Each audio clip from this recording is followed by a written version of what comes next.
నమస్తే, welcome to పూరా local news. ముందుగా హెడ్లైన్ చూద్దాం. హెచ్ఎండి అధికారులతో సీఎం రేవంత్ రెడ్డి సమీక్ష.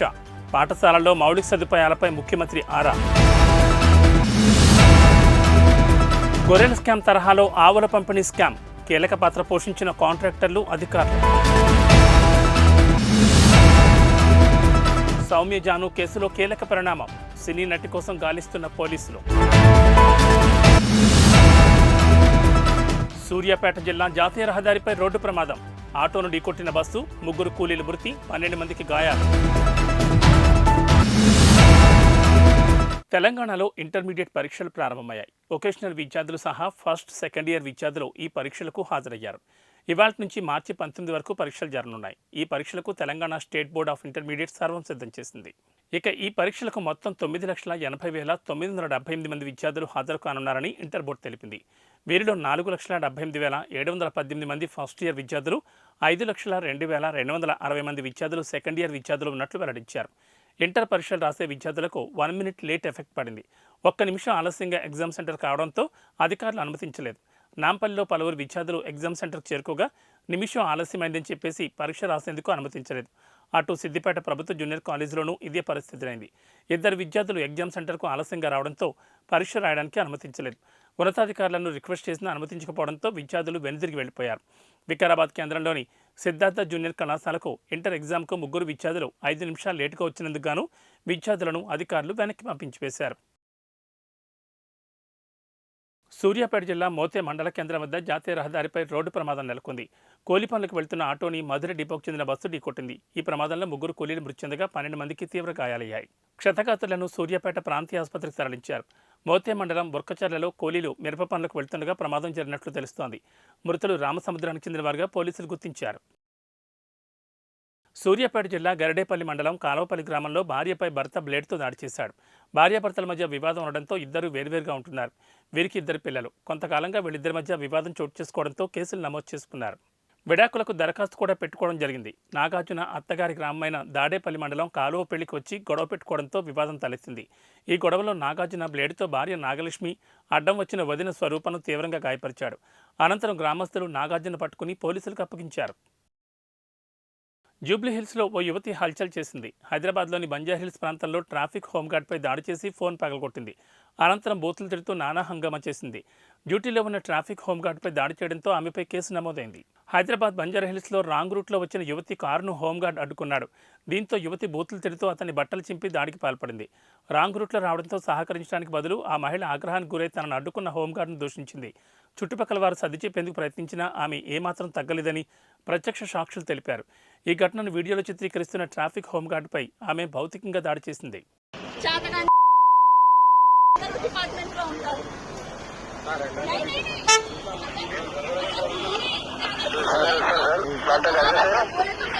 कंट्रोल फ्रॉम ऐसे बन जा रहा है लेकिन वो डाइवर्ट किया अग्रेसिव आप क्या करो फोटो लो भाई एकदम मेंटेन करके ये छोड़ दो। अगर मैं रॉन्ग रूट में आई मेरे को पता है कितने लोग नहीं जा रहे रॉन्ग रूट पे कितने लोग नहीं जा रहे వీళ్ళని పంపించేయను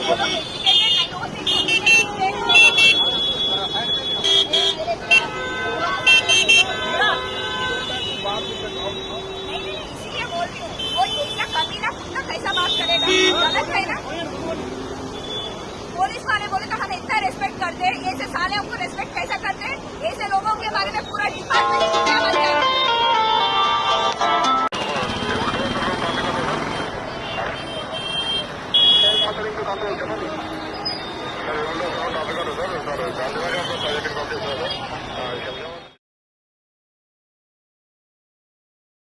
రాడిసన్ హోటల్ డ్రగ్ కేసులో పోలీసులు విచారణను వేగవంతం చేశారు. ఇవాళ ప్రముఖ డైరెక్టర్ క్రిష్ హాజరు కానున్నారు. క్రిష్ పేరును గచ్చిబౌలి పోలీసులు ఎఫ్ఐఆర్లో చేర్చారు. ఇవాళ విచారణకు హాజరు కావాలని క్రిష్కి పోలీసులు సమాచారం అందించారు. అందుకు తాను సహకరిస్తానని, విచారణకు హాజరవుతానని క్రిష్ వెల్లడించారు. ఇక క్రిష్ డ్రగ్స్ తీసుకున్నాడా లేదా అనేది పోలీసులు విచారణలో తేల్చనున్నారు. క్రిష్కు వైద్య పరీక్షలు నిర్వహించాలని పోలీసుల నిర్ణయానికి వచ్చినట్లుగా తెలుస్తోంది. ఇక ఇప్పటికే రాడిసన్ డ్రగ్స్ కేసులో 4 అరెస్ట్ కాగా 6 పరారయ్యారు. పరారీలో ఉన్న చరణ్, సందీప్ నీల్, నటి లిషి శ్వేత కోసం పోలీసులు గాలిస్తున్నారు. డైరెక్టర్ క్రిష్తో పాటు లిప్పి గణేష్ పేరు వెలుగులోకి రావడంతో టాలీవుడ్ ఉలిక్కిపడింది. ఇక తెరపైకి వెలగపూడి రఘుతేజ వ్యవహారం వెలుగు చూస్తోంది. చరణ్కి రఘు మధ్య వ్యాపారం జరగా బెంగళూరులో రఘుతేజ డ్రగ్స్ దందా విస్తరించినట్లుగా తెలుస్తోంది. తాజా వ్యవహారంలో రఘు పాత్రపై అనుమానాలు వ్యక్తమవుతున్నాయి. పూర్తిస్థాయి విచారణ తర్వాత పోలీసులు వివరాలు వెల్లడించే అవకాశం ఉంది. తెలంగాణ పశుసంవర్ధక శాఖలో మరో భారీ స్కామ్ వెలుగు చూసింది. గొర్రెల స్కామ్ తరహాలో ఆవుల పంపిణీ స్కామ్ తాజాగా అధికారులు గుర్తించారు. దాదాపు 3 కోట్ల స్కామ్ జరిగినట్లు ఆరోపణలు వినిపిస్తున్నాయి. గొర్రెల స్కామ్లో 2.10 కోట్ల మోసం జరగా ఇప్పటికే 4 నిందితులను ఏసీబీ అరెస్ట్ చేసింది. ఇక ఆవుల పంపిణీలోనూ భారీగా అవకతవకలు జరిగినట్లు గుర్తించారు. రైతులకు బదులు ఇతరుల ఖాతాలోకి నిధులు జమైనట్లు తెలుస్తోంది. ఈ మేరకు ఏసీబీ డీజీకి పలువురు బాధితులు ఫిర్యాదు చేశారు. గొర్రెల పంపిణీలో స్కామ్ చేసిన ముఠాని ఆవుల పంపిణీలో నిధులు మళ్లించినట్లు అధికారులు గుర్తించారు. రాష్ట్రంలో మేడిగడ్డ బ్యారేజ్ కుంగుబాటు ఘటనలో రోజుకో కీలక మలుపు చోటు చేసుకుంటోంది. ఈ బ్యారేజ్ కుంగుబాటు పిల్లర్స్ దెబ్బతినడంపై విజిలెన్స్ అండ్ ఎన్ఫోర్స్మెంట్ దర్యాప్తు చేశారు. ఈ నేపథ్యంలో ఈ ఘటనపై ప్రాథమికంగా 3 కేసులు నమోదు చేయాలని విజిలెన్స్ అధికారులు ప్రభుత్వానికి సిఫారసు చేసినట్లు సమాచారం. నిర్మాణ సంస్థ ఎల్ఎన్టీతో పాటు ఇటీవల కాళేశ్వరం ఇంజనీరింగ్ చీఫ్గా తొలగించిన వెంకటేశ్వర్లపై కేసులు నమోదు చేయాలని విజిలెన్స్ అధికారులు ప్రభుత్వానికి కోరినట్లు తెలిసింది. అందుకు సంబంధించిన కారణాలను కూడా విజిలెన్స్ అధికారులు సర్కార్కు వివరించినట్లు తెలుస్తోంది. సిఐడి ద్వారా కేసులు నమోదు చేసి తదుపరి దర్యాప్తు చేయాలని కోరినట్లు ప్రభుత్వ వర్గాలు తెలిపాయి. Vigilance and enforcement director general Rajiv Ratan సంబంధిత అధికారులతో చర్చించి 3 కేసులు నమోదుకు గల కారణాలను వివరంగా పేర్కొంటూ ప్రభుత్వ ప్రధాన కార్యదర్శి శాంతికుమార్కి సిఫారసు చేసినట్లు తెలిసింది. నిరుద్యోగులకు తెలంగాణ సర్కార్ గుడ్ న్యూస్ చెప్పనున్నట్లు తెలిసింది. రేపు లేదా ఎల్లుండి డిఎస్సి నోటిఫికేషన్ విడుదల చేయనున్నట్లు సమాచారం. 11,062 పోస్టులతో మెగా డిఎస్సి నోటిఫికేషన్ వేయనుంది. మే 3వ వారంలో పరీక్ష 10 రోజుల పాటు నిర్వహించేందుకు కసరత్తు చేస్తోంది. గతంలో 5,000కు పైగా పోస్టులతో డిఎస్సి నోటిఫికేషన్ విడుదలైంది. కాగా కొత్త పోస్టులతో కలిపి డిఎస్సి వేయాలని ప్రభుత్వం నిర్ణయం తీసుకుంది. పాత నోటిఫికేషన్ రద్దు చేస్తూ ప్రభుత్వం నిర్ణయం తీసుకుంది. పోస్టుల సంఖ్య పెరగడంతో భారీగా దరఖాస్తులు రావచ్చని ప్రభుత్వం అంచనా వేస్తోంది. ఢిల్లీ లిక్కర్ స్కామ్లో విచారణకు హాజరు కావాలని బీఆర్ఎస్ ఎమ్మెల్సీ కల్వకుంట్ల కవితకు ఈడీ నోటీసులు జారీ చేసిన సంగతి తెలిసిందే. ఈ నేపథ్యంలో ఈ నోటీసులను సవాల్ చేస్తూ కవిత సుప్రీంకోర్టులో పిటిషన్ వేశారు. గత ఏడాది సుప్రీంకోర్టులో పిటిషన్ దాఖలు చేశారు. మహిళని తనను ఈడీ విచారణకు పిలవడంపై ఆమె అభ్యంతరం వ్యక్తం చేశారు. తనపై ఈడీ ముందస్తు చర్యలు తీసుకోకుండా ఆదేశాలు జారీ చేయాలని సుప్రీంకోర్టును ఆమె కోరారు. ఈ పిటిషన్పై సుప్రీంకోర్టు నేడు విచారణ జరపనుంది. జస్టిస్ బేలా ఎం త్రివేది, జస్టిస్ పంకజ్ మిట్టల్ ధర్మాసనం పిటిషన్ విచారించనుంది. మరోవైపు ఇదే స్కామ్లో కవితకు సిఆర్పిసి సెక్షన్ 41A కింద సిబిఐ నోటీసులు ఇచ్చింది. ఈ కేసులో ఇప్పటివరకు సాక్షిగా ఉన్న కవితను సిబిఐ నిందితురాలుగా మార్చింది. దీంతో ఈ కేసులో కవితకు ఉచ్చు బిగిస్తుందనే ఊహాగానాలు ఎక్కువయ్యాయి. అయితే ముందే నిర్ణయించిన కార్యక్రమాల దృష్ట్యా విచారణకు హాజరు కాలేనని సిబిఐకి కవిత లేఖ రాశారు. గతంలో ఇచ్చిన సెక్షన్ 160 నోటీసుకు 41A నోటీసు పూర్తి విరుద్ధంగా ఉందని లేఖలో ఆమె పేర్కొన్నారు. ఇది తన ప్రజాస్వామిక రాజ్యాంగ హక్కులకు భంగం కలిగిస్తోందని చెప్పారు. హైదరాబాద్ పేట్ బషీర్బాద్లోని రాఘవేంద్ర కాలనీలో అగ్ని ప్రమాదం చోటు చేసుకుంది. ఫ్రూట్ స్టాల్, మటన్, స్క్రాప్ దుకాణంలో ఒక్కసారిగా మంటలు చెలరేగాయి. ఘటనా స్థలానికి అగ్నిమాపక సిబ్బంది చేరుకుని మంటలను అదుపు చేశాయి. మంటల్లో 4 దుకాణాలు పూర్తిగా దగ్ధమయ్యాయి. ఘటనపై పోలీసులు కేసు నమోదు చేసి దర్యాప్తు చేపట్టారు. ఈ అగ్ని ప్రమాదానికి సంబంధించి పూర్తి వివరాలు తెలియాల్సి ఉంది.